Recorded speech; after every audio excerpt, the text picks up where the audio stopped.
crucial de la prospection. Voilà.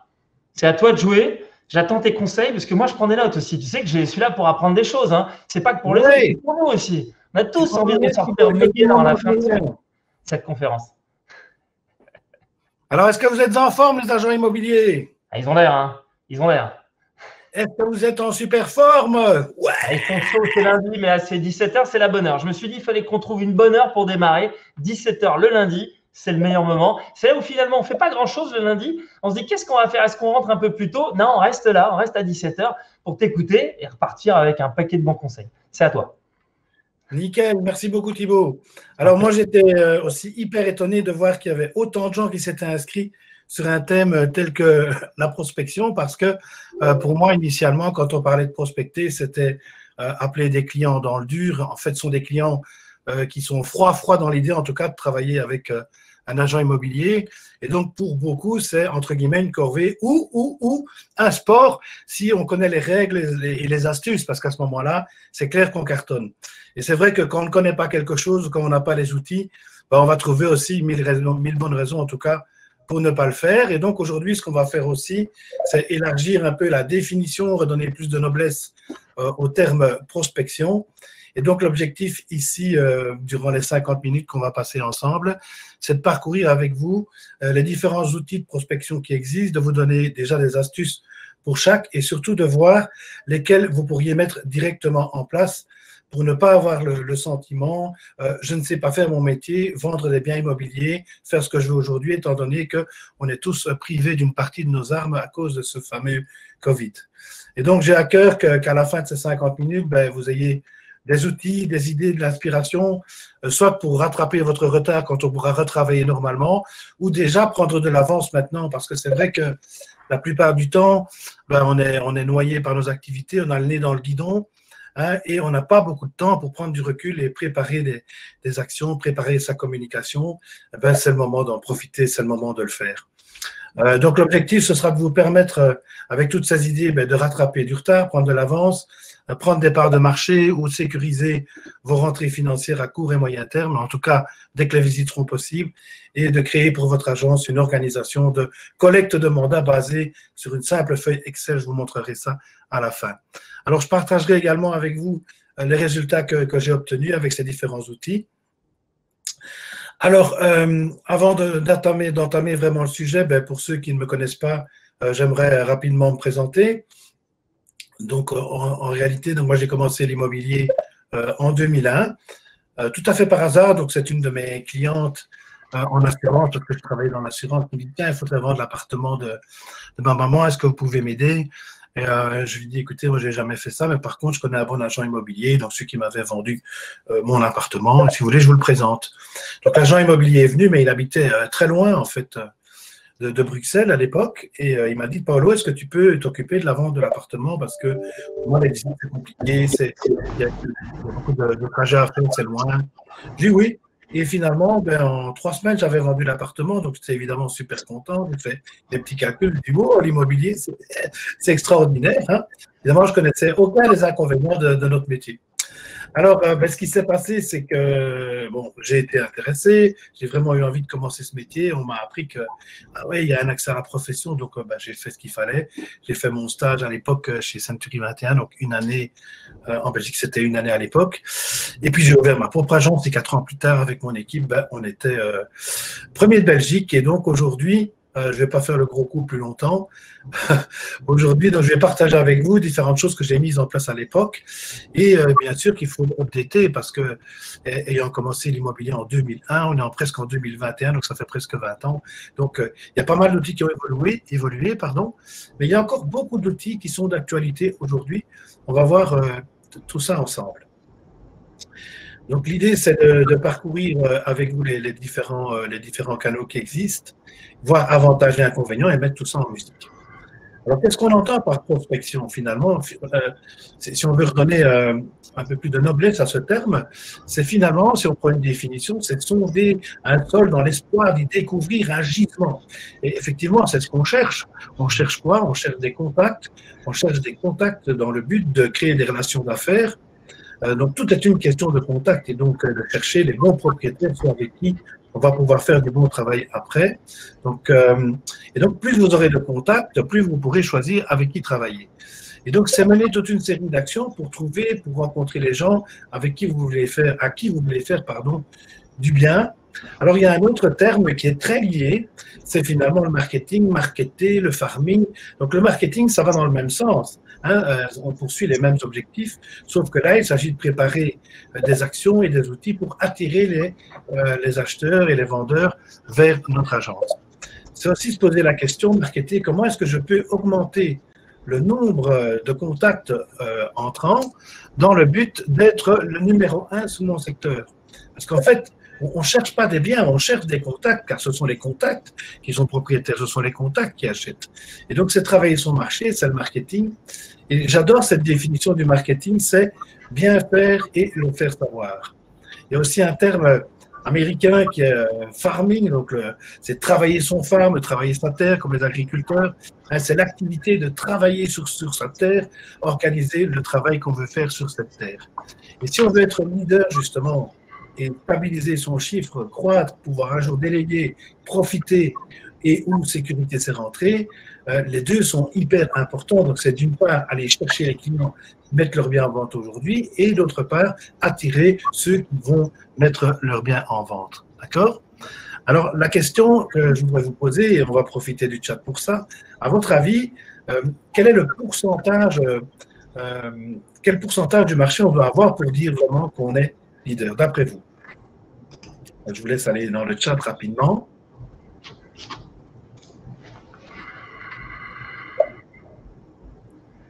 25%, je vois. 90%, ça ce serait merveilleux, évidemment. 30%, 50%, OK. 55, 70, 10, 10, 30. OK. Bien.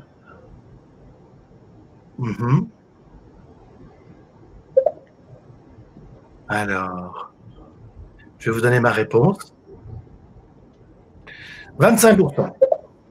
Et donc, l'avantage qu'on a quand on est leader de son marché, c'est quoi? C'est que finalement, on fait aussi les prix. Étant donné que les acheteurs et les vendeurs voient en permanence vos panneaux, vos affiches, ils vous voient partout, mais forcément, eh bien, c'est vous qui allez devenir la référence. Alors, j'aime beaucoup cette dia ici. Ça paraît évident, mais on dit ceci, il vaut mieux être un gros poisson dans un petit étang plutôt qu'un petit poisson dans un grand étang. Et une autre image qui peut vous aider dans cette direction, c'est l'effet loupe. Plus on concentre ses activités sur un petit secteur, entre guillemets, plus évidemment, ça va avoir de l'impact. D'accord?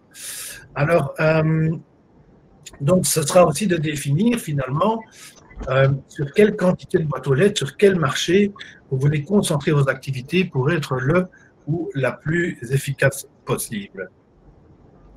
Je vous expliquerai aussi un peu plus tard comment j'ai fait sur un petit marché, un micro-marché qui était à proximité de mon agence, comment j'ai même eu jusqu'à 40% du marché.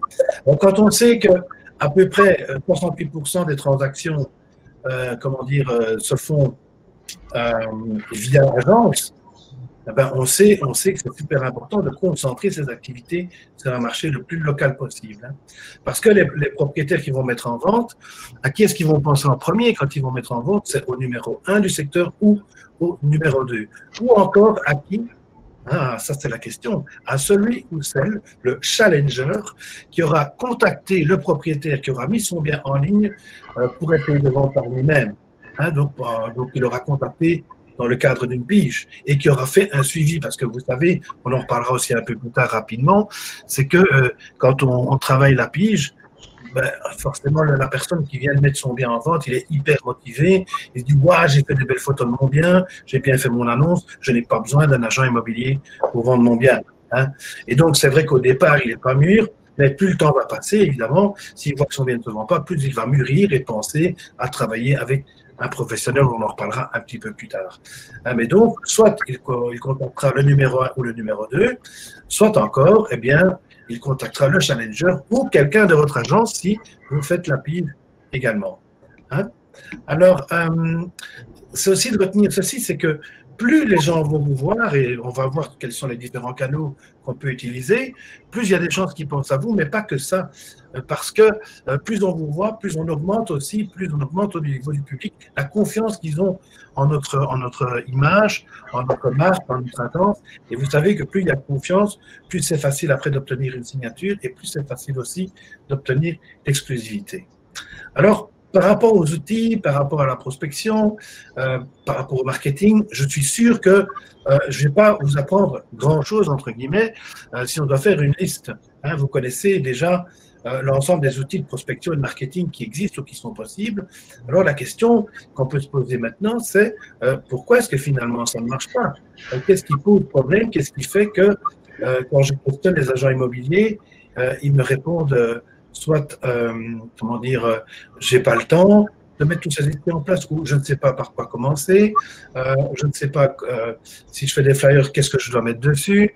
Donc finalement, ça, je constate que la plupart du temps, c'est relativement brouillon chez la plupart des agents immobiliers. Mais donc, si on trouve une solution pour répondre à toutes ces questions, c'est bingo. Si on arrive à organiser tout cela d'une manière simple, c'est bingo. Alors, pour ceux qui disent ou qui disent j'ai pas le temps, ben, aujourd'hui, ben, le Covid nous donne du temps, entre guillemets, donc c'est une mauvaise nouvelle, le Covid, mais d'un autre côté, l'avantage qu'on a, entre guillemets, c'est que bon, comme on ne fait pas les visites, ben, comme on est un peu calé dans notre activité, ben, on récupère beaucoup de temps. Alors, ceux qui disent bon, j'ai pas les moyens de faire tout ça, ben, ils ont raison. On ne sait pas du jour au lendemain investir des centaines, des milliers d'euros dans de la communication. Il faut y aller petit à petit. On apprend d'abord à marcher avant de courir.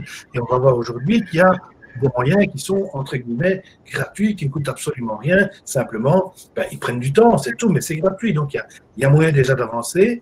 Dans quel ordre? Ben, ça, on verra à la fin. Je vous présenterai un tableau en Excel tout simple qui va vous permettre de l'ordre dans tout ça. Et communiquer. Quoi communiquer? On va le voir aussi. Alors, si on démarre sur les outils gratuits, est-ce que vous avez une idée? Déjà, on va utiliser le chat 2 secondes, d'un outil qui est unique, qui est gratuit, hyper gratuit, et qui permet d'entrer en contact avec beaucoup de gens, de se faire connaître et reconnaître comme étant quelqu'un d'hyper actif sur son secteur. Je regarde le chat avec vous. Alors, je vois Facebook, absolument, oui, les réseaux sociaux, Facebook, HubSpot, je vois beaucoup de Facebook, Instagram, ok, super. Tirer les sonnettes, les baskets, ok, absolument, oui. Quoi d'autre? Allez-y, il y a des choses que je ne vois pas là. Vous en avez oublié. LinkedIn, oui, mais tout ça, c'est digital. Ok, je vous aide un peu là. Les groupes privés, ok, les gens de confiance, oui. Votre relationnel, absolument. Les panneaux à vente, certainement, oui. Votre vitrine, absolument. Les réseaux sociaux, oui. Les flyers, oui, Alain, effectivement, on les oublie ceux-là. On va en reparler. Est-ce que ça vaut la peine encore de faire ça? Le bouche à oreille, oui, oui, tout à fait. Les cafés, les marchés, les flyers, le phoning. Ah, bravo Agnès. Le phoning, nos anciens clients. Bravo Nicole, oui, tout à fait. Les commerçants, ben voilà, il y a plein. Vous voyez, tout ça, c'est gratuit. Ça ne coûte pas un bal. C'est la question qu'on se pose, c'est mais qu'est-ce qu'on va communiquer et à quelles conditions ça marche? C'est pour ça qu'on est là aussi aujourd'hui. Les anciennes transactions, absolument. Super. Alors, je vais retourner dans ma présentation PowerPoint pour parcourir justement avec vous ces différents canaux. Un petit instant, le temps que je partage mon écran. Partager l'écran, voilà. Ça va bien. Hop. Et voilà. Voilà. Alors, donc, tout à fait gratuit. Évidemment, les candidats acheteurs avec qui on visite des biens. Alors, vous allez me dire, oui, pendant le Covid, on ne sait pas le faire, et vous avez tout à fait raison. Mais je ne voulais pas, pendant le temps qui nous a imparti ici, mettre cette partie tout à fait de côté, parce que j'avais aussi pour ambition de vous donner quelques astuces, et je vais quand même vous en donner une par rapport aux candidats acheteurs avec qui vous visitez. D'abord, c'est une source avantage qui est tout à fait gratuite, qui se renouvelle sans investissement. Alors, beaucoup de gens, beaucoup d'agents immobiliers oublient de poser la question à un acquéreur, est-ce que vous vendez pour acheter? Beaucoup oublient de les suivre, c'est de les rappeler tous les 20 jours pour voir où ils en sont, comment ont évolué leurs critères de recherche, parce qu'on sait que les acheteurs, au départ, ils veulent un château hein, pour le prix d'un appartement de chambre, et puis ils se rendent compte petit à petit de ce qu'ils peuvent acheter pour leur budget. C'est de les suivre, mais on peut varier, c'est pas uniquement par téléphone, on peut le faire par mail, avec WhatsApp, ou encore, un truc qui est pas mal du tout, c'est de leur dire ceci, parce que c'est pas sûr que les acheteurs ils vont acheter avec vous. Hein. Vous leur présentez un bien, ça va pas toujours convenir, et puis on a tendance à les oublier ou les perdre. Et justement, pour qu'ils vous rappellent, j'ai une astuce. C'est de leur dire ceci, écoutez, je ne sais pas si on trouvera ensemble le bien qui vous convient, je l'espère, mais bon, c'est pas dit. Par contre, quand vous aurez trouvé le bien, si c'est pas avec moi, je vous invite quand même à me contacter, je vais vous dire pourquoi, juste dans le but de vous aider. Donc avant que vous fassiez une offre, si vous voulez, je suis prêt à venir voir le bien que vous envisagez d'acheter avec vous, pour voir d'abord s'il n'y a pas un problème que vous n'auriez pas vu parce que vous n'avez pas l'habitude dans votre métier l'immobilier, d'une part, en tout cas pour la plupart, ou par rapport au prix, parce que si je me rends compte que vous allez payer un prix de dingue, que vous êtes complètement à côté, ben à ce moment-là, je pourrais aussi vous dire, attention, là, il y a quand même moyen de négocier quelque chose, dans le but non pas qu'on roule le propriétaire, mais dans le but que vous fassiez un achat, je veux dire, dans des conditions tout à fait normales. Hein, donc, si vous voulez, n'hésitez pas à me rappeler, on va se tenir au courant de toute façon. Voilà, je vous redonne ma carte. Alors, l'inconvénient, c'est vrai, avec les acheteurs, c'est en tout cas que du téléphone, c'est que c'est chronophage. Ça prend du temps, mais on peut mixer ça, donc, comme on vient de le dire, avec des textos, par email, pour voir où en sont nos candidats acheteurs. Et c'est important aussi, quand on les a au téléphone, avant même de faire la visite, c'est de leur demander depuis combien de temps ils cherchent, ce qui est impératif pour eux, leur motivation à trouver un bien, dans quel délai ils aimeraient trouver, et pourquoi ils appellent pour le bien en question, qu'est-ce qui a attiré leur attention. De même que vendez-vous pour acheter, parce que il y aura une tendance naturelle, je pense que vous aussi, à suivre de plus près un acheteur qui est décidé, qui va vendre un bien, qu'un acheteur qui est sur son premier achat. Alors, le relationnel, bon, ça, on peut le faire déjà maintenant, c'est tout à fait gratuit aussi. Alors, qu'est-ce qu'on dit justement quand on appelle quelqu'un qui est dans notre relationnel proche? Alors, on serait tenté, on va pas regarder le texte tout de suite, comment dire, on serait tenté de dire « Ah, bonjour Michel, comment ça va? Je t'appelle pour prendre tes nouvelles, gna gna gna. » Alors qu'au fond, notre idée, c'est pas de l'appeler pour prendre des nouvelles. Notre idée, c'est de l'appeler pourquoi? Pour qu'il nous aide dans notre business. Hein? Alors, si on lui dit « J'appelle pour prendre de tes nouvelles », ah ben écoute, ça va, gna gna gna gna, on papote un peu. Dis au fait, tant qu'on y est, je voulais te demander, tiens, par hasard, est-ce que tu connais quelqu'un qui pense vendre prochainement? C'est un peu, entre guillemets, faux cul, hein, et donc ça ne va pas forcément être bien perçu, d'accord? Donc il y a une autre manière d'aborder les choses qui va être nettement plus, pas plus pro, mais qui va être plus honnête par rapport à votre ami. Je vais vous le montrer. Voilà, partager l'écran, il faut que je m'habitue. Hop. Voilà. Alors, ce sera de dire à notre ami Michel, qui est mon copain. Voilà, bonjour Michel, je t'appelle aujourd'hui dans le cadre de mes activités d'agent immobilier, parce que tu veux peut-être m'aider. Mais avant tout, bien sûr, je vais te demander, avec le petit Covid, si tout va bien chez toi, si je peux faire quelque chose pour toi ou pour un de tes proches. Vous voyez, quand on a dit ça, ben, directement, on a dit, OK, je t'appelle dans le cadre de mes affaires immobilières, mais avant tout, je veux prendre de tes nouvelles, voir si au niveau du Covid, ta famille n'a pas été trop impactée ou tes proches, voir si je peux faire quelque chose pour toi. Et puis, une fois qu'on a terminé cette conversation sur le Covid et la famille, eh ben, on peut lui dire, à ce moment-là, ce qu'on a envie de lui demander, c'est, tu sais, voilà, Michel, je t'appelais, parce que, justement, après la première vague du Covid, on a eu des demandes dingues, on a quasi tout vendu, et c'est ce qui va probablement encore se passer après cette deuxième vague. Donc, c'est pour te demander si par hasard, toi, ou tu connais quelqu'un autour de toi qui pense vendre prochainement. Tu vois?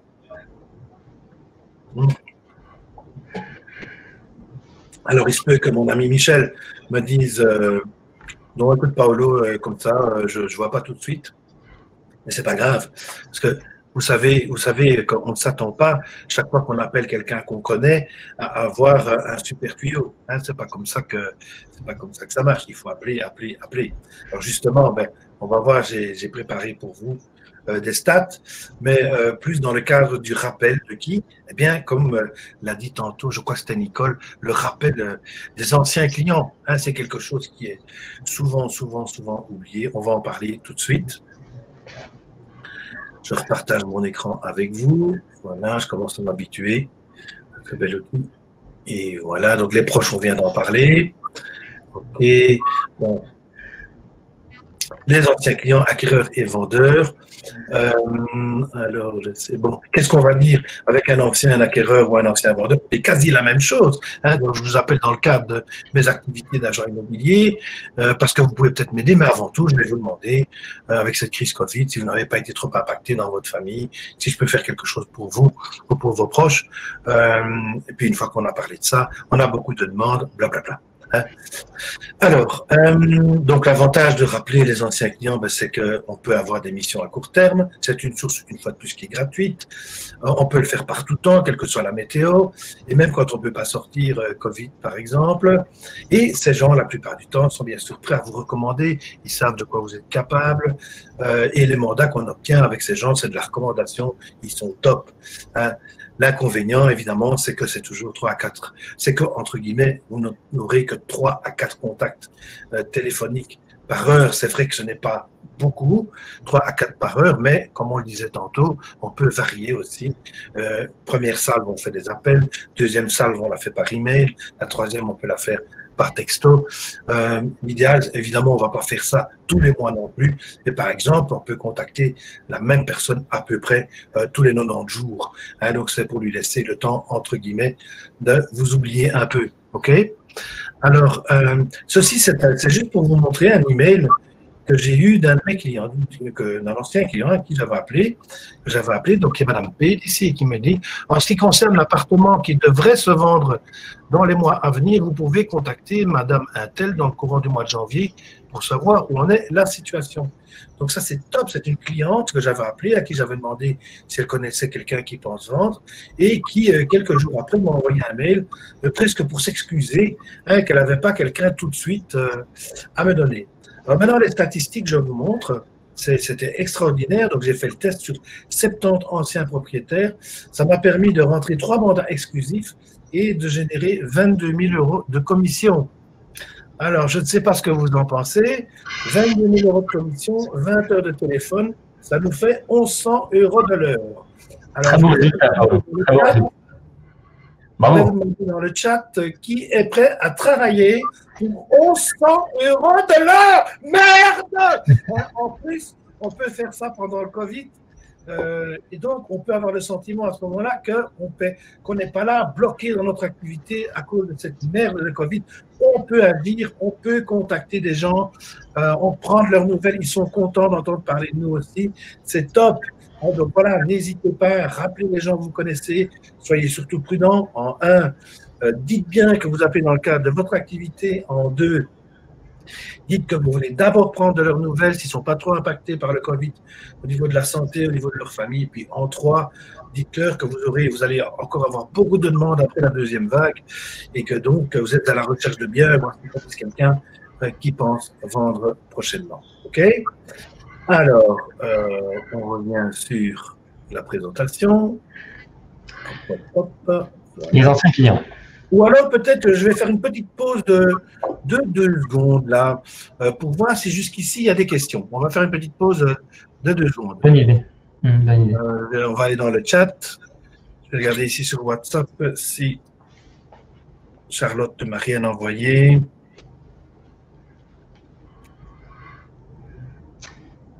Voilà.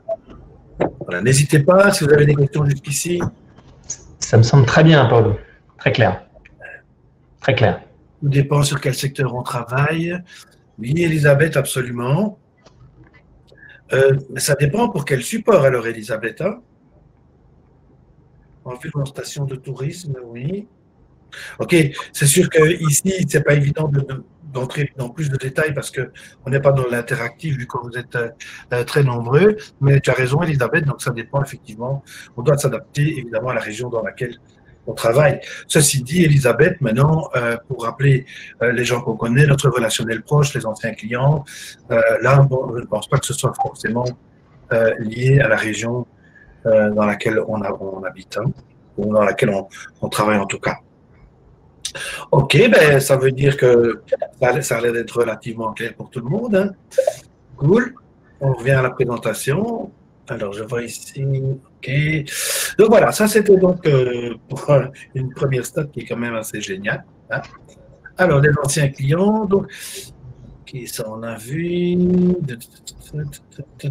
Alors, bon, ça on ne sait pas le faire tout de suite, le porte-à-porte, faire de la sonnette, ainsi que de donner des flyers en main propre. Mais je voudrais quand même l'aborder avec vous rapidement, parce que dès que les portes vont s'ouvrir, dès qu'on va pouvoir avoir plus de contacts, c'est quelque chose que je recommande bien sûr. Pourquoi? Vous allez le voir tout de suite. Alors oui, mais d'abord, il y a des gens qui disent, oui, mais Paolo, tu te rends pas compte, aller sonner aux portes aujourd'hui, on est en 2020, est-ce que ça se fait encore? Eh ben oui, ça se fait. Le seul problème, en fait, c'est que pour la plupart des gens, c'est qu'on ne sait pas quoi dire quand on sonne à une porte. Alors, il faut juste se mettre à la place de la personne qui va ouvrir la porte, hein, et vous de vous positionner comme si vous étiez, par exemple, en plein milieu de Paris, vous n'avez pas de carte, vous n'avez pas de GPS, vous n'avez pas de smartphone, rien, et vous devez vous rendre compte, vous devez vous rendre à une adresse bien précise, mais vous n'avez aucun outil technologique, rien, même pas une carte. Qu'est-ce que vous allez faire? Ben, vous allez tout simplement aborder la première personne que vous voyez, vous dire, écoutez, je suis un peu perdu, j'ai besoin d'un renseignement. Ben ici, ça va être la même chose, en fait. C'est exactement ça. Donc, quand on va sonner une porte, qu'elle va s'ouvrir, on va simplement demander un renseignement. Et on a l'avantage ici, c'est qu'on ne vend rien. On va chercher une information. Et donc, la première chose que je disais aux gens quand je sonnais une porte, c'est bonjour, rassurez-vous, et je mettais ma main pour bien, rassurez-vous, je ne vends rien aujourd'hui, je ne vends rien tout court, mais c'est juste pour vous demander un renseignement. Je cherche ici dans le quartier. Donc, dès qu'on dit qu'on cherche quelque chose, les gens comprennent bien qu'on n'est pas là pour leur vendre quelque chose. Je cherche ici dans le quartier une maison à acheter, c'est pour vous demander si par hasard, vous connaîtriez quelqu'un qui pense vendre prochainement. Pas spécialement vous, bien, mais alors les gens, là, qu'est-ce qu'ils vous disent? Ils vous disent oh ben non, écoutez, je ne vois pas. Effectivement, c'est la réponse que vous allez avoir, allez, 99 fois sur 100 à peu près, c'est comme ça, 90 fois sur 100 en tout cas, comme ça, je ne vois pas. Parfait. Écoutez, un tout grand merci. Je vous donne ma carte. Et c'est à ce moment-là que je dis exactement qui je suis. Je vous donne ma carte. Donc, Paolo, du Nouveau Immobilier pour Petit Chemin d'ici. Si jamais vous entendiez parler de quelque chose, ce serait vraiment super sympa de me le dire. Et puis, vous allez voir que, bon, souvent, on tombe sur des personnes âgées aussi. Là, ça, c'est le top. Parce que ces gens aiment bien parler aussi. On dit, tiens, monsieur, vous allez voir, je vais vous donner une astuce assez marrante. Tiens, monsieur, mais ça fait longtemps que vous habitez ici dans le quartier. Ah bah oui, monsieur, écoutez, ça fait 25, 30, 40 ans. Bon, ben, je dis alors, vous connaissez tout le monde. Oh, mais non, monsieur, vous ne vous rendez pas compte. Hein. Ça a beaucoup changé. Il y a beaucoup de maisons qui ont été vendues. Ah oui, ça, je me doute bien. Et puis je regarde, je dis, mais vous êtes encore bien dynamique, vous? Ou alors, je ne sais pas, vous êtes du signe bélier par hasard? Vous êtes un bélier? Ah, non, non, pas du tout. Moi, je suis de novembre. Ah, novembre? De quelle date? Ah, non, non, il me dit, je suis sagittaire. Ah, de quelle date? Et puis alors, il me donne quoi? Il me donne sa date d'anniversaire que je vais encoder, moi, dans mon agenda. Et quand on va tomber le jour de son anniversaire, qu'est-ce que je vais faire? Je vais l'appeler. Et chaque année, à la même date, ce nom revient dans mon agenda. J'appelle cette personne et je dis bonjour, Paolo du bureau immobilier pour Petit Chemin. Non, je ne vends rien. Non, monsieur, non. C'est pas pour ça que je vous appelle aujourd'hui. Réfléchissez. On est le 16 novembre. Qu'est-ce qu'il y a aujourd'hui d'hyper important? La date la plus importante au monde, monsieur, aujourd'hui. C'est pourquoi? C'est parce que c'est votre anniversaire. Donc, je voulais juste vous souhaiter un bon anniversaire. Et qu'est-ce qui se passe à ce moment-là? C'est que pour cette personne, vous n'êtes plus l'agent immobilier. Vous êtes quelqu'un d'humain, vous êtes quelqu'un d'hyper sympa. Et donc, ça va devenir Paolo. C'est Paolo qui m'a appelé. Hein, c'est l'agent immobilier Paolo, il est super sympa. Donc, on devient quelqu'un de sympa. Et c'est ce qu'on doit susciter chez les gens, c'est susciter des émotions positives, c'est susciter de la sympathie. Pourquoi? Parce qu'il y a encore beaucoup de gens qui ont des préjugés par rapport à notre métier. Et donc, c'est une manière de faire. Mais je ne vous ai pas tout dit, je vous ai caché quelque chose. C'est que quand je faisais en tout cas à l'époque du porte-à-porte, et je suis prêt à le refaire demain, comment dire, mon objectif, ce n'était pas forcément de récupérer comme ça des dates d'anniversaire et d'être le plus sympa du monde dans un quartier. Et je vais vous raconter cette petite histoire. J'avais engagé une nouvelle collaboratrice qui devait prendre des mandats dans mon agence. Et je dis, écoute, on va faire ça 2 heures par jour. Wow. Elle me dit, ça ne sert à rien. Aujourd'hui, on ne fait plus ça, Paolo. Ok, je dis. Ben, je dis, écoute, on va faire ça 2 heures par jour, à condition, bien sûr, que la météo ne soit pas trop difficile. Et je lui dis, si on rentre un mandat d'ici la fin de la semaine, en faisant ça 2 heures par jour, c'est toi qui me payes le reste. Et elle me dit, allez, chiche, on y va. Je vous jure, catastrophe. Le jeudi soir, on avait fait donc 4 fois 2 heures, rien. Pas un seul bon tuyau, rien. Et le vendredi, vous allez me dire qu'il faut avoir des cojones comme ça. Voilà qu'on est sur un trottoir et qu'il y a un monsieur qui sort de chez lui qui va vers sa voiture. Je cours vers lui. Monsieur, monsieur. Et alors, il se retourne, il dit, mais qu'est-ce qu'il me veut, ce gros-là, hein, qu'est-ce qu'il me veut? Dites, monsieur, je cherche ici dans le quartier une maison à acheter et c'est pour vous demander si par hasard vous ne connaîtriez pas quelqu'un qui pense vendre. Et donc, je me souviens bien, c'était un vendredi, 11h30. Hein, une demi-heure après, j'étais bon pour payer le resto. Il me dit, écoutez, vous tombez bien, moi je vais vendre. Ah bon, je dis, comment dire, la maison ici de laquelle vous venez de sortir, il me dit, oui, tout à fait. Ah, et est-ce que vous verriez un inconvénient? Est-ce que, avec ma collègue ici, on visite votre maison?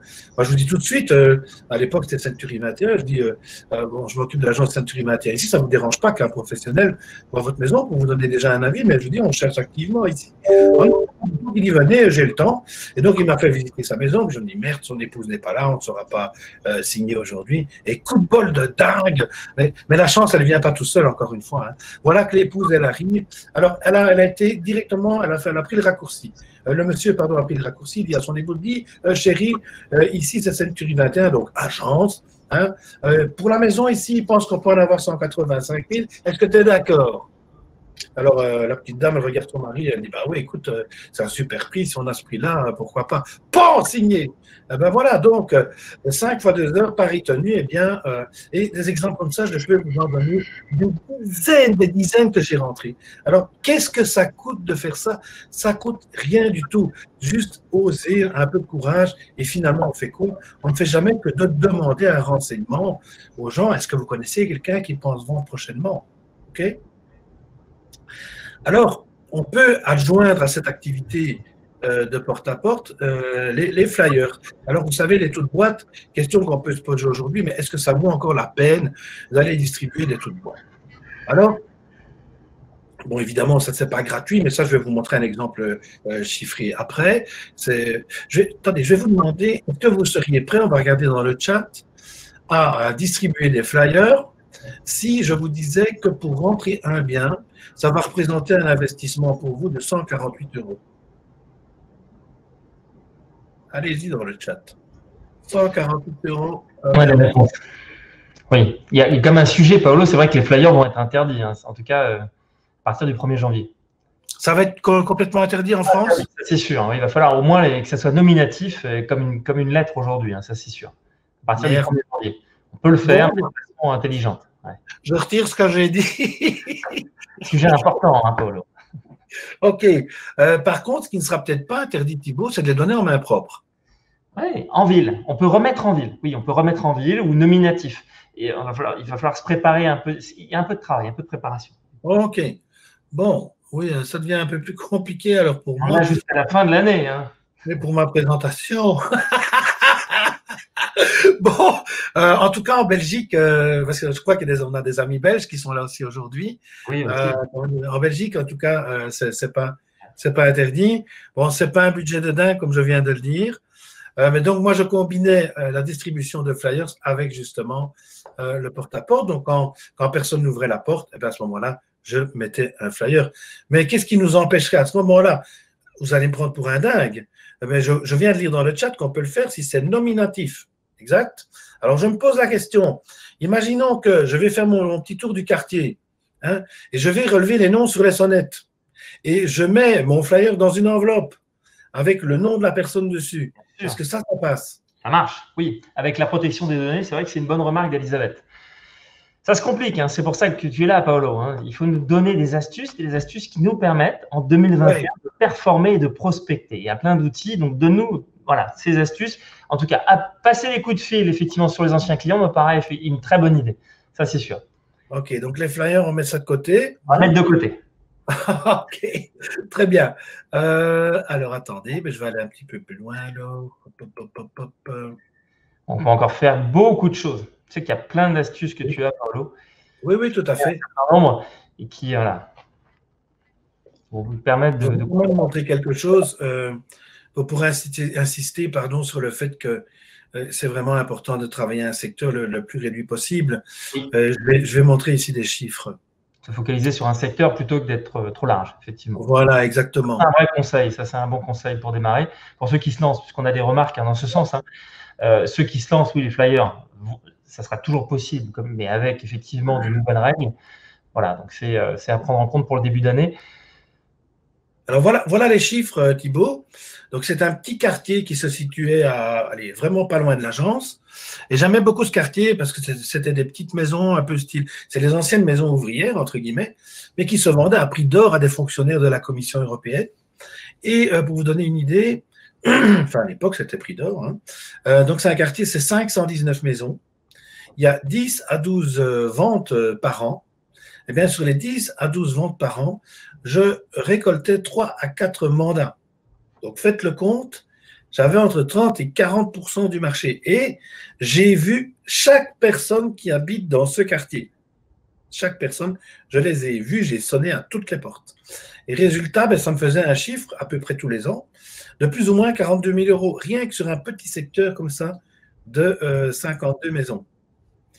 Voilà, donc c'était la parenthèse. Dans les flyers, je vais sauter. Et puis, on va alors parler, c'est embêtant tout ça, des réseaux sociaux. Hein, j'ai vu tantôt que beaucoup de gens parlaient des réseaux sociaux. Et c'est vrai, maintenant, les réseaux sociaux, ça marche à quelles conditions? D'abord, il faut que ce soit régulier. Quelqu'un qui poste quelque chose de temps en temps, bah, ça ne sert pas à grand-chose parce qu'on va vite vous oublier. Alors, la deuxième chose que beaucoup de gens oublient, c'est qu'il va falloir mettre la main au portefeuille.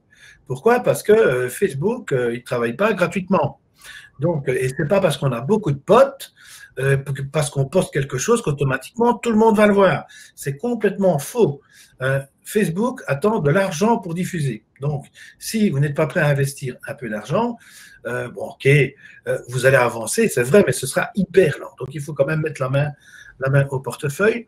Et ce qui a beaucoup évolué, si vous voulez, donc, bon, c'est bien de dire, voilà, j'ai vendu un bien ou j'ai rentré un bien. Ça, c'est bien parce que sur votre page Facebook, parce que ça montre que vous êtes actif, en tout cas sur le secteur. Ça, c'est vrai. Mais aujourd'hui, il faut aller un peu plus loin dans le sens que ce que les gens attendent aussi de nous, c'est de nous voir en action, de voir qu'on est des professionnels. Et donc, ça va être de donner à notre public, parce qu'on va appeler ça un public maintenant, c'est votre public, c'est votre communauté, de leur donner des informations qui leur sont utiles ou qui peuvent être utiles pour leurs amis. Hein? Donc, je vais vous donner ici quelques idées. Alors, justement, on est maintenant dans une période où on ne peut pas trop bouger avec le Covid. Eh bien, ça pourrait être, par exemple, de donner des conseils ou de faire une vidéo sur comment vendre son bien en période de crise Covid. Alors ça peut interpeller effectivement notre public et même comment ça, on ne peut pas faire de visite. Hein? Eh bien, ça peut être à ce moment-là de leur dire, ben oui, effectivement, là, on est un peu tous calés, vous comme nous, mais j'ai ici, j'ai envie de vous donner quelques conseils sur comment, par exemple, faire une vidéo immobilière, comment mettre en valeur votre bien, comment mettre les volumes en valeur. Alors, un bête exemple, c'est des conseils du style, comment augmenter le volume habitable de votre maison sans investir un cent. Ah, interpellant, hein? Ben, tout simplement en faisant du rangement. Parce que c'est vrai qu'un bien qui est désencombré, tout de suite, ben, on récupère du volume. Donc, c'est de leur montrer des choses comme ça, c'est de leur donner des conseils. Et puis, ce qui est génial, ben, une fois qu'on a donné ces conseils avec une vidéo, c'est qu'on peut utiliser cette vidéo pour faire autre chose. Parce que souvent, on se dit, oui, mais qu'est-ce que je vais publier? Ça va me prendre un temps de dingue.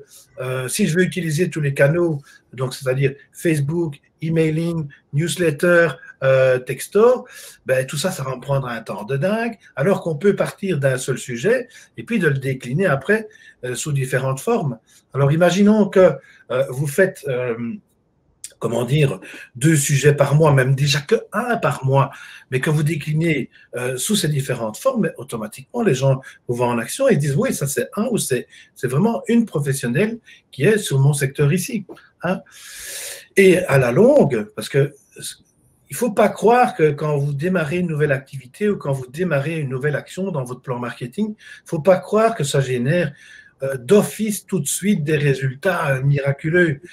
Oui, on peut avoir de la chance, comme on disait tantôt, ben à force de faire toc-toc, ben la chance, elle peut arriver, ça c'est vrai.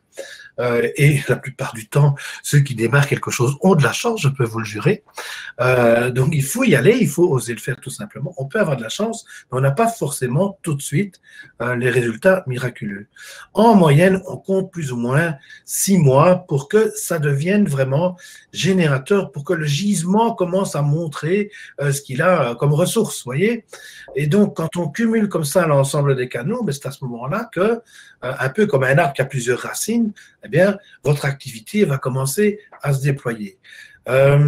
Si vous voulez, Thibaut, si tu es d'accord, ben, j'ai une liste à peu près d'une trentaine de sujets qu'on peut qu'on peut travailler sous différentes formes. Je te les enverrai. Et si tu es d'accord, tu pourras faire suivre tous les participants. Je ferai ça dans le courant de cette semaine. Pour ceux qui veulent de l'inspiration, j'adore, moi, chercher des idées. Je vous les enverrai avec grand plaisir. Donc, encore un sujet dont on n'a pas parlé, c'est la pige. L'horrible sujet, la pige. Alors, je vais partager avec vous mon écran. Donc, c'est un sujet que j'adore. C'est pour ça que j'avais envie d'en parler un peu aussi avec vous. Et ça tombe bien, entre guillemets, parce que, comment dire, attendez, je pense que je me trompe. Ça tombe bien parce que ça, on peut encore le faire en période de Covid. Je ne dis pas de bêtises. Hein. On peut encore aller chez les propriétaires, faire des estimations, essayer des bandages, je ne dis pas de conneries. Alors, est-ce qu'on peut encore faire des estimations en ce moment? C'est une très bonne question. Je pense que oui. Alors, on a des réponses qui sont positives.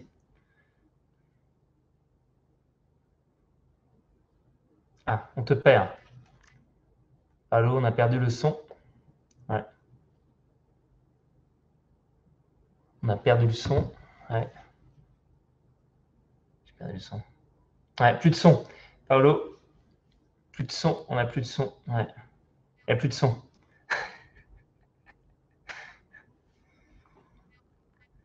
Le son. Ouais, on n'a plus de son. Le mien est. Ouais, je sais pas si on entend. Alors, Charlotte. Est-ce que Charlotte a le son? A priori, tu as coupé ton micro. Hein.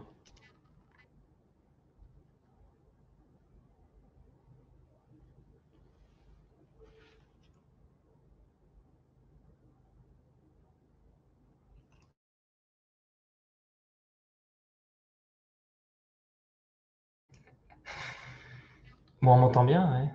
Ouais. Ouais. Ça marche, merci. Paolo, alors on ne t'entend plus. Mais tu es pas loin. En bas à droite, ouais. Normalement, si tu cliques en bas à droite, Paolo, ouais. Ouais. Moi, j'ai le son à gauche, mais c'est juste en bas à droite. Ouais. On va le trouver.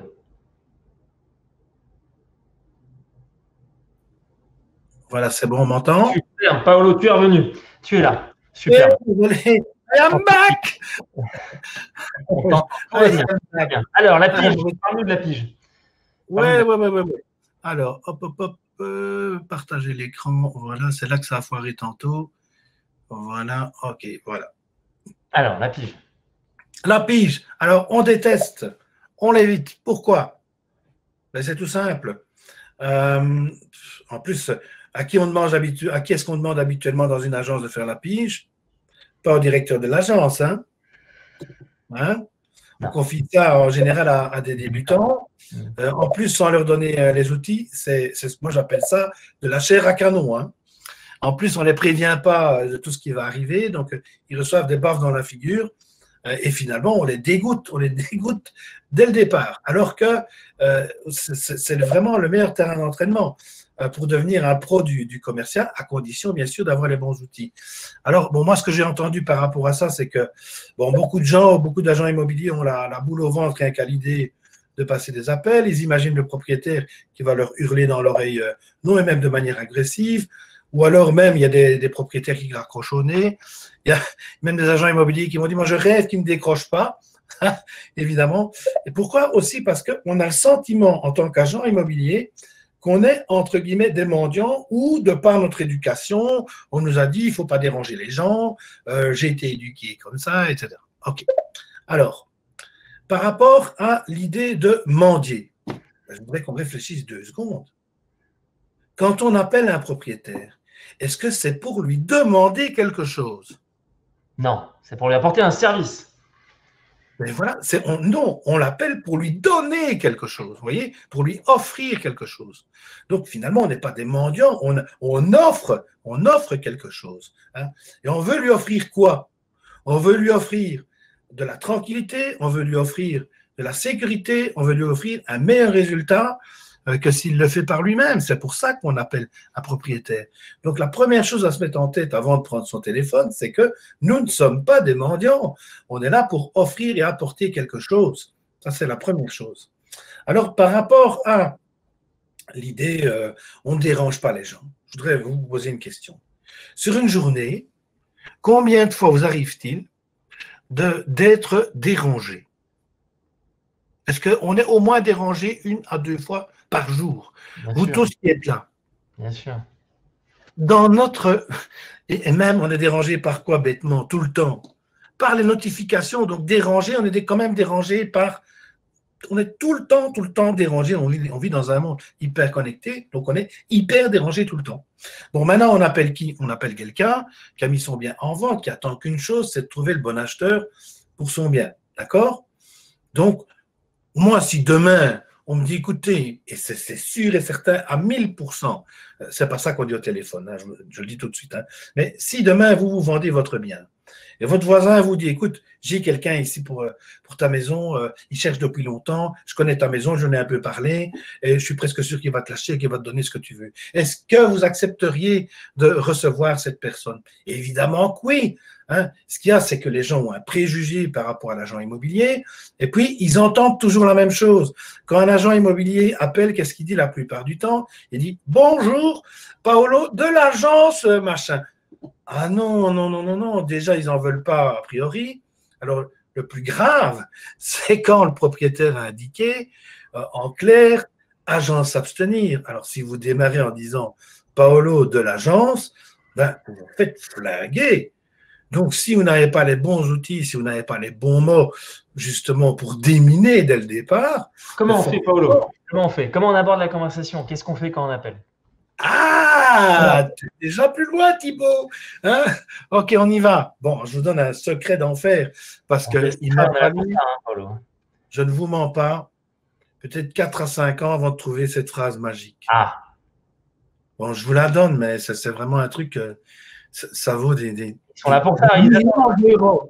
millions d'euros, Thibaut. Ah oui, bien sûr, l'expérience. Bon, mais d'abord, je veux dans le chat voir que vous voulez entendre cette phrase. Est-ce qu'ils veulent l'entendre, cette phrase miraculeuse?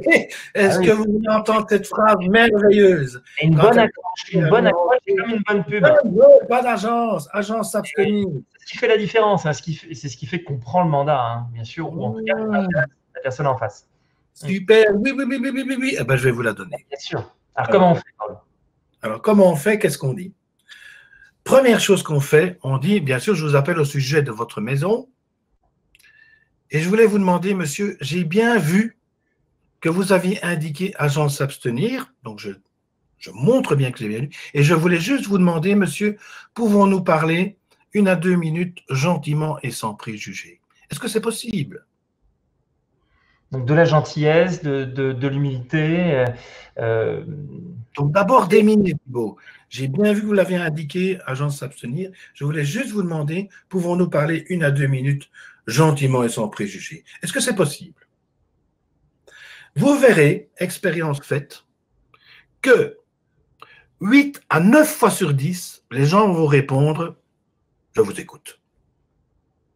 Je vous écoute.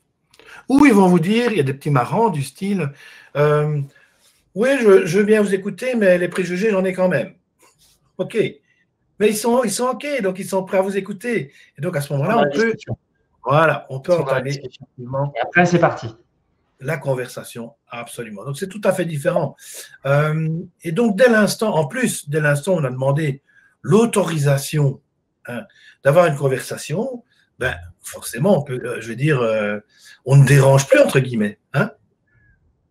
Et donc, ce qui se passe, le problème, c'est que quand on n'a pas les bons mots, eh bien, d'abord, on est vite dégoûté. Et donc, on va trouver 1000 excuses pour ne pas le faire. Du style, oh, j'ai eu 3 refus aujourd'hui, c'est sûrement un mauvais jour, j'en ai marre, je vais arrêter d'appeler. Ou, oh, écoute, j'ai un acheteur qui m'a appelé pour cette maison, tu sais, on n'a quasi pas de visite.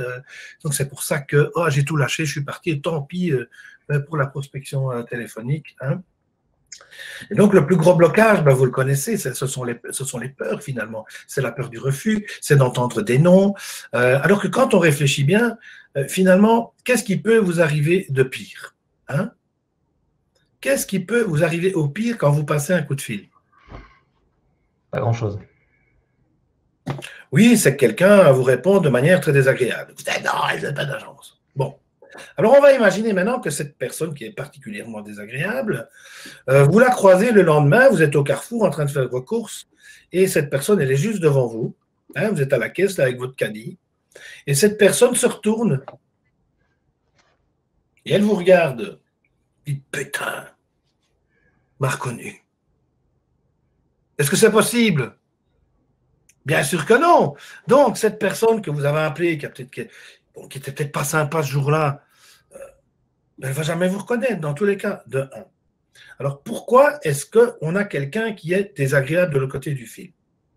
Il y a aussi une question de chance-malchance. Parce que même si demain, je vous donne le script avec les bons mots, les bonnes phrases, exactement ce qu'il faut dire, comment on répond aux objections de manière sympa et facile, même si je vous donne tout, il n'y a pas que ça. Il y a aussi la chance-malchance. Exemple, un enfant s'est blessé, ou quelqu'un dans la famille est gravement malade, ou un accident, et on appelle ce jour-là.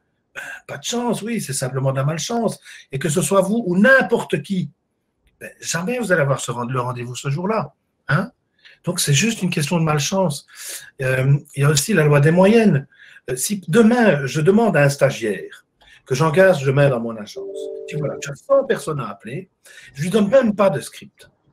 Et je dis, voilà, tu demandes juste aux gens s'ils seraient ouverts à rencontrer un professionnel de l'immobilier parce que tu constates que leur bien ne se vend pas. Bêtement. C'est sûr que même ce jeune stagiaire, bon, vous le prévenez évidemment que ça ne va pas être facile, mais même ce stagiaire, il va avoir un taux de réussite de peut-être 10%. Donc 10 propriétaires sur 100, c'est ça, vont dire, OK, oui, je ne serais pas contre de recevoir un professionnel. Simplement, il a osé, il a fait, il a passé les coups de fil. Donc, c'est ce qu'on appelle la loi des moyennes. Maintenant, quand on a en plus un texte, quand on sait exactement quoi dire, ben forcément, les résultats sont tout à fait différents. Et là, on obtient du 20 à 60%. Mon record même, c'est 78%, mais c'est bon, c'est un ovni, lui, c'est quelqu'un d'exceptionnel. Mais donc, la moyenne, c'est aujourd'hui 38%. Donc, on a mesuré quelqu'un qui a de l'expérience et qui est régulier. Il a plus ou moins 38%. Donc, 4 appels sur 10 qui donnent un résultat positif. Absolument, qui donnent un rendez-vous. Pas encore la signature, bien sûr, mais en tout cas, un rendez-vous chez le propriétaire. Et j'insiste, sans dire au propriétaire qu'il va pouvoir continuer à vendre son bien lui-même.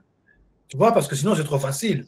Hein? Donc là, mon objectif, c'est de faire l'exclusivité. Et donc, dès le départ, je vais m'organiser, en tout cas, pour ne pas laisser sous-entendre qu'il pourrait continuer par la suite par lui-même.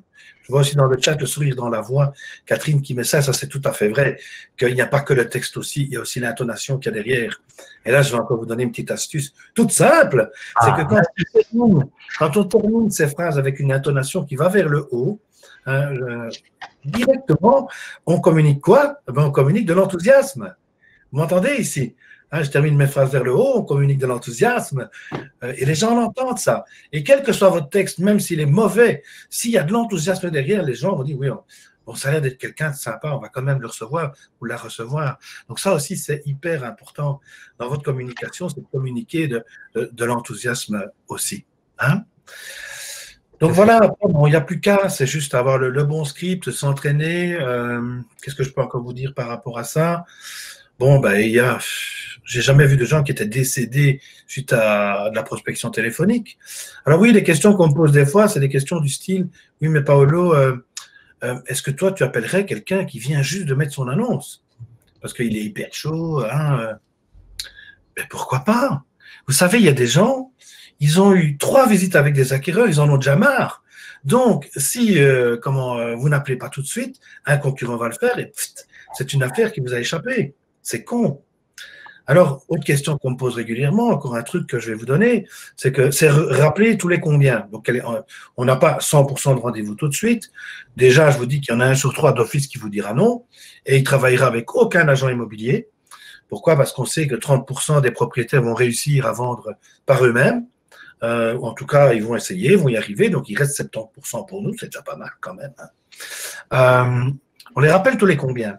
Alors, si vous les rappelez toutes les semaines, comme Swan ici le suggère, ce sera un peu trop, comment dire, harcelant. Voilà, c'est le mot que je cherche. Ça, c'est un peu trop. Alors, tous les 15 jours, ça, c'est trop. C'est trop long, parce que là, on laisse la porte ouverte, trop ouverte à la concurrence. Et comme Noémie ici le suggère, absolument, c'est tous les 10 jours. 10 jours, c'est le meilleur délai, entre 9 et 11 jours, parce que les gens ont eu le temps de vous oublier un petit peu. Et là, à ce moment-là, vous pouvez les rappeler. Alors, fixer une date, Patrick proposait, non. Non, parce que, imagine que tu fixes une date, Patrick, où le propriétaire vous dit, parce que ça, vous allez l'entendre tout le temps, écoutez, pas de problème, rappelez-moi dans 1 mois. Hein? Ça, vous allez l'entendre dans 1 mois, le fameux délai de 1 mois. Hein? Eh bien, qu'est-ce qui se passe? Bon, évidemment, les concurrents, bon, ils ne vont pas attendre que vous rappeliez, ils ne vont pas se gêner, et il suffit qu'il y en ait un qui tombe au bon moment. On ne sait jamais quand la pomme est mûre, quand le fruit est mûr, et s'il y en a un qui tombe au bon moment, pas tant pis pour vous, c'est perdu. Ça, c'est la première chose.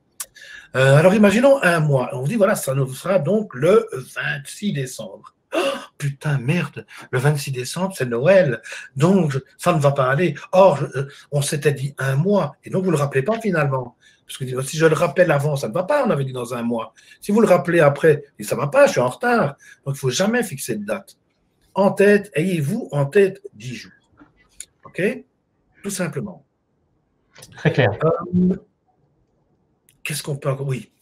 Rapidement, et puis comme ça, on va pouvoir clôturer. Puis j'aimerais bien un peu avoir l'avis de tout le monde sur ce premier jet qu'on a ensemble ici. C'est vrai qu'on sait comment préparer très, très vite ici, Thibaut.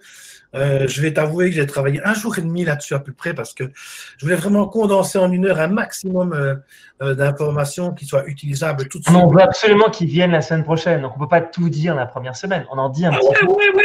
On a encore plein de trucs à leur dire après. On se reverra toutes les semaines, donc il ne faut pas tout dire dès le premier jour. Donc voilà. Ce qu'on ne leur a pas dit non plus, Thibaut, c'est que d'ici 15 jours ou 3 semaines, je ne sais plus, je vais révéler le script à tout le monde. La semaine prochaine, c'est quelqu'un d'autre, mais dans 15 jours, effectivement, tu reviens. Tout à fait. Gratuitement, c'est un truc de dingue, ça. Maintenant, pour tous ceux qui veulent l'avoir plus vite et démarrer tout de suite, ben là, j'enverrai un lien. Hein, mais sinon, dans 15 jours, je vais le donner gratos. OK? Oui, je voulais quand même refaire une synthèse rapide et vous montrer rapidement comment on peut rassembler toutes ces idées, toutes ces approches possibles dans un tableau Excel, de manière à quand même être bien organisé, ou en tout cas mieux organisé dès demain votre prospection. Alors, je vais aller rechercher le fichier pour pouvoir le partager avec vous. Je ne sais pas où il est parti, lui. Voilà, un petit instant. Je vais le rechercher. Et donc, quelques arguments aussi. On a des questions. Hein. Quels arguments mettre en avant en période de confinement? C'est vrai que c'était le sujet, mais on y a répondu aussi, hein, puisqu'on a parlé de pige, on a parlé des réseaux sociaux, on a parlé des proches, des amis, des anciens clients. Et pour moi, ça me paraît fondamental. C'est des pistes majeures. Voilà, essaye de nous un résumé, donc effectivement, Paolo, sur cette première session. OK. Alors, je vais partager avec vous un tableau Excel. Parfait. Voilà, hop, voilà. Et on a courage, enfin plutôt on est à bon espoir que le 1er décembre, les visites soient à nouveau autorisées. Bien entendu, bien entendu. Alors, je vous montre ici.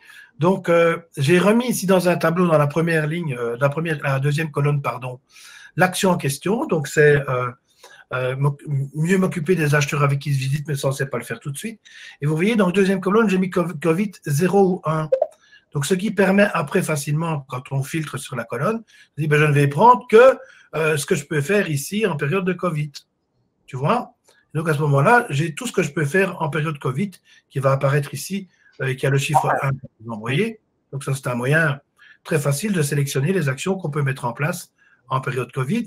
Alors, la pige, par exemple, ben, ça, on peut le faire. Donc, j'ai mis en 1. Alors, colonne D, ce sont à qui je m'adresse vers les vendeurs. Qu'est-ce que ça me coûte? Ben, ça ne coûte pas un bal, c'est gratuit d'appeler des gens. La date de l'action, donc une colonne, quand est-ce que je vais mettre ça en place? Sur base de quel thème? Ben, par exemple, si on descend un peu plus bas et qu'on va sur les flyers, mais bon, même si on ne peut pas les faire, on peut utiliser la même chose sur les réseaux sociaux. Ce sera par exemple 10 astuces pour bien vendre votre bien immobilier avec un lien vers la page Facebook. Vous voyez? Donc, le thème qui est développé. Si vous ne le faites pas vous-même, à qui vous allez le déléguer dans votre agence? Quand est-ce que vous allez lancer cette action? Quel support vous allez utiliser? Le nombre que vous allez commander, si c'est des flyers, je mets ça un peu plus en France. Qu'est-ce que ça coûte? Quel objectif vous visez? Le nombre de mandats par an? Quelle priorité vous donnez? Quel est l'objectif en nombre de mandats par an? Vous voyez? Donc, il y avait les acheteurs, il y avait la pige, les appels des anciens clients vendeurs et acheteurs, les appels pour les anniversaires, les contacts directs porte-à-porte, ça on va attendre un petit peu, l'emailing, ça on peut y aller, les réseaux sociaux, la page Facebook, oui on a fait à peu près le tour, mais c'était juste pour vous montrer qu'il faut rassembler tout ça dans un tableau Excel. Si vous voulez, je vous l'enverrai aussi, et comme ça vous aurez l'attitude. Très bien que tu nous partages effectivement ce fichier Excel, on va l'adresser à tous les participants. Comme ça, ils vont pouvoir vérifier s'ils ont bien coché toutes les cases et s'ils sont à jour. Voilà, de tout voilà. Ça va vous prendre peut-être 2-3 jours, c'est vrai, de bien réfléchir à tout ça, mettre ça dans un tableau. Mais l'avantage après, c'est que vous allez être 10 fois mieux organisé et pouvoir directement mettre en place des choses en fonction des moyens, en fonction de vos moyens, de la taille de votre agence. Voilà. Ben voilà, j'espère que pour cette première, déjà, vous avez pu récolter des bonnes idées, de l'inspiration pendant cette période qui n'est pas marrante pour la majorité d'entre nous. Voilà, Thibaut, est-ce que… Super, hein. J'ai appris plein de choses, j'ai noté plein de pistes de réflexion et là, j'ai particulièrement apprécié la pige, la partie prospection téléphonique où je pense qu'il y a beaucoup à faire. Il y a encore beaucoup de clients à convaincre via la pige. On va bien sûr partager le fichier Excel avec encore une fois les différentes possibilités, toutes tes meilleures astuces. On te retrouve dans 15 jours. Alors effectivement, pour le script et plus, on aura l'occasion d'en parler. Et je vous donne rendez-vous dans une semaine pour un nouvel épisode. Cette fois-ci, le titre, c'est comment développer les 3 énergies de la vente. Donc, c'est un titre qui paraît énigmatique, mais qui vous apprendra beaucoup. Donc, c'est la semaine prochaine à 17 h. C'est lundi prochain et ça sera animé par Gilles Lemercinier. Voilà, merci beaucoup pour votre temps et je vous dis à la semaine prochaine. Merci à tous. Merci à tous. Salut, ciao.